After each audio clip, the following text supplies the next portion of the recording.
natin ang Korte Suprema. What ang demokrasyang tinatamasa natin? Sabi nga ng isang survey, ang Octa survey ng Hulyo, 80% ng mga Pilipino ay nais ipagpatuloy ang impeachment trial. Tignan ulit yung mga ebidensya at maaari, no, i-reaffirm nila yung decision na nilabas nila, pwede rin nilang baliktarin. So siguro, pag tignan natin sa kasaysayan, ano ang instances na gaya nga dito sa aming reverse uno card, na reverse ng Supreme Court yung kanilang mga desisyon. No? Kung titignan natin ang kasaysayan, iilan lang talaga ang mga desisyon nag-reverse. Meron pa dito na aspeto na gagawin nila yon because of intense public pressure. Pero more often than not, ang kung ano mang ang na-decide na ng Supreme Court, ganito din yung isa-file nila or ang susunod na magiging desisyon nila sa mga susunod na araw. Kaya dito, ano ngayon yung ginagawa natin?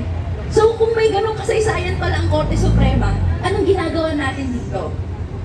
Hinahamon natin ang Korte Suprema na tumindig sa taong bayan. Kasi ano ba ang kasaysayan ng mga iba't ibang mga kampanyang masa? Hindi sa Korte Suprema, hindi sa Senado, hindi sa mga iba't ibang institusyon na paulit-ulit binibigo tayo sa ating paghingi, sa pagklamor, sa pagdemanda ng hustisya at pananagutan.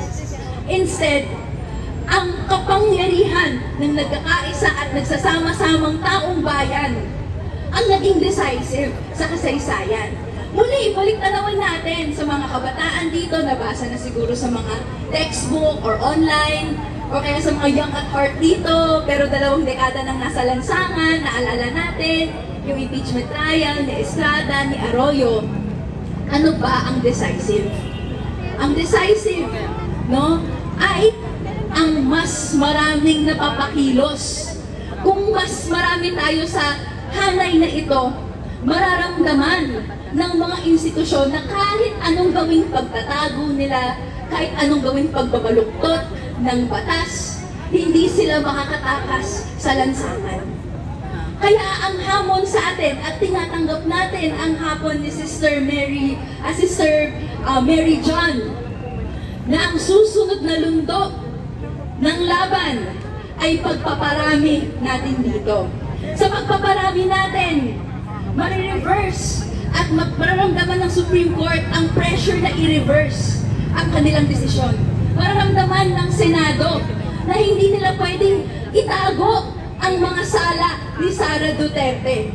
At mararamdaman ni Sara Duterte na ang kanyang prospects for 2028 o kung anumang suporta na yan ay kailangan munang dumaan sa paghahatol ng taong bayan sa kanyang korupsyon, sa pagtago ng 612.5 confidential funds at iba't ibang pamamaraan na binubusabos at pinapaliit ang mga panawagan ng Estado, ng mga iba't ibang sektor.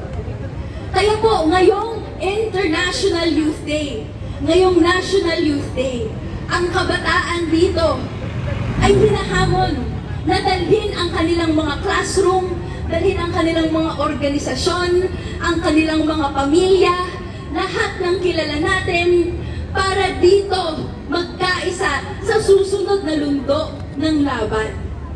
At tuloy-tuloy tayo hanggang makamit ang tunay na katarungan. Ang public pressure ay mag-reach ng isang point na hindi nila makikita na acceptable sa taong bayan yung patuloy na pag-ignore ng mga panawagan ng tao. Kaya kailangan malakas tayo. Kailangan ang pagsigaw natin ng conviction, nagpapatuloy ng trial ay umabot doon sa mga chambers ng Supreme Court. So gusto natin mas malakas, ha? Handa po ba tayo sa ating panawagan na ituloy ang impeachment at ilitisin si Sara? Sige, gusto natin abot sa Supreme Court, ha? Impeachment! Ituloy! Isip pa, mas malakas. Impeachment!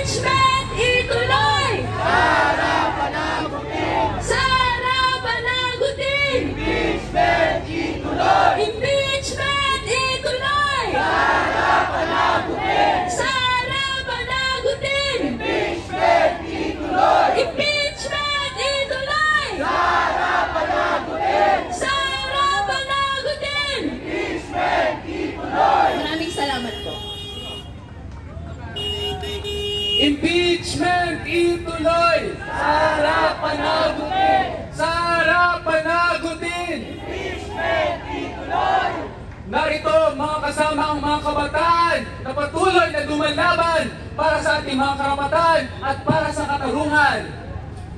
Ngayon naman sa puntong ito, tinatawagan naman natin si Pat Raca mula sa Spark. Convict! Convict! Convict Sara now! Convict! Convict! Convict Sara now! Kanina po binanggit ni Attorney Renero na kailangan nating unawain yung kasaysayan at bahagi ng pag-unawa natin sa kasaysayan ay tingnan ho natin kung ano ang kasaysayan ng Korte Suprema. Lahat ng post-EDSA regimes, kanino pumanig ang Korte Suprema? At ngayon, sa panahon natin ngayon, malinaw na hindi ho taong bayan, hindi ang masang Pilipino ang pinapanigan ng Korte Suprema.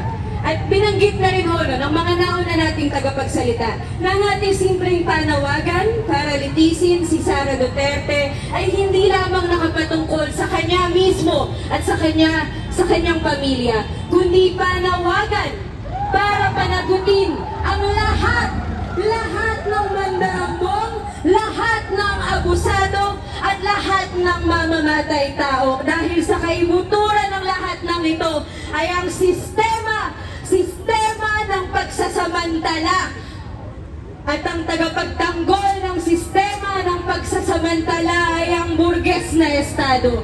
At ano man ang panawagan natin para litisin ang mga representante ng burgesya na napapatunayan na hindi nagsisilbi para sa taong bayan, kundi nagsisilbi lamang para sa interes ng kanilang uri, ay dapat litisin. Hindi lamang litisin, kundi dapat tanggalin. Hindi lamang sa pwesto, kundi mula sa ating lipunan. Dahil hanggat sila ang may kapangyarihan at hindi masa't manggagawa ang may hawak ng kapangyarihan, mananatili mga kasama na huwad ang demokrasyang tinatamasa natin. Kaya naman po, hindi lamang para sa bayan, hindi lamang para sa pambansang demokrasya, kundi sa historical na katotohanan ng sosyalistang kinabukasan. Mabuhay po ang ating pagninindigan, mabuhay ang ating pagkakaisa, tuloy ang laban, mabuhay ang uring manggagawa. Uring manggagawa! Hukbong mapagpalaya! Hukbong mapagpalaya! Uring manggagawa! Ngayon naman sa puntong ito, tinatawagan natin si Sophie Rizate mula sa San Lakas. Marcos singilin! Duterte panagutin! Duterte panagutin! Marcos singilin! Mapagpalayang araw sa ating lahat. Kitang-kita naman po natin na ang mga kasama natin sa araw na ito, pare-parehas ang ating panawagan na ang Supreme Court ay gawin ang trabaho nila para panagutin ang vice-presidente ng ating bansa. Kaya nilang mapikon sa mga konting biro that nothing beats a Jet 2 holiday. Pero ang katotohanan, nothing beats the fact na hindi pa rin natin napapanagot si Sara Duterte sa mga aligasyon, pagdating sa korupsyon, pagdating sa mga impunidad na ginagawa ng kanyang administrasyon. Sabi nga ng isang survey, ang Octa survey ng Hulyo, 80% ng mga Pilipino ay nais ipagpatuloy ang impeachment trial. Sa mga hindi nakakaalam, ang 80% ng 117 million na mga Pilipino ay 93,600,000. Hello. 93,600,000 ang naniniwala na dapat panagutin si Sara Duterte. Sabi ni Sara Duterte kahapon, dapat daw ituloy pero sa tamang forum. Lahat na ng forum ay pinapansin at nagkaroon ng oportunidad para pag-usapan ang kanyang kaso. Pero ano ang problema? Kanino ba dapat mag-adjust ang forum na to? ba ng mga Duterte, ni Sara Duterte, o sa gusto ng 93,600,000 na mga Pilipino? Dahil dyan, patuloy kaming nananawagan na kami po bilang mga taxpayers, bilang mga taong o mga Pilipinong nakatira dito sa bansang ito, may karapatan kaming manawagan na litisin at panagutin ang isang Sara Duterte. Imagine that, 53 or 56 times na siya umaalis ng ating bansa, lumalampas sa designated na mga leave ng ating government offices na 15 days. Sabi niya, kailangan niya daw mag-travel para suportahan ang tatay niya. Hindi ito para sa interes ng mga Pilipino, kundi para lang sa interes ng mga Duterte. Dahil dyan, naniniwala kami at nasabi na rin ng mga unang nagsalita na may kakayanan ang Supreme Court na mag-reverse ng kanilang mga desisyon.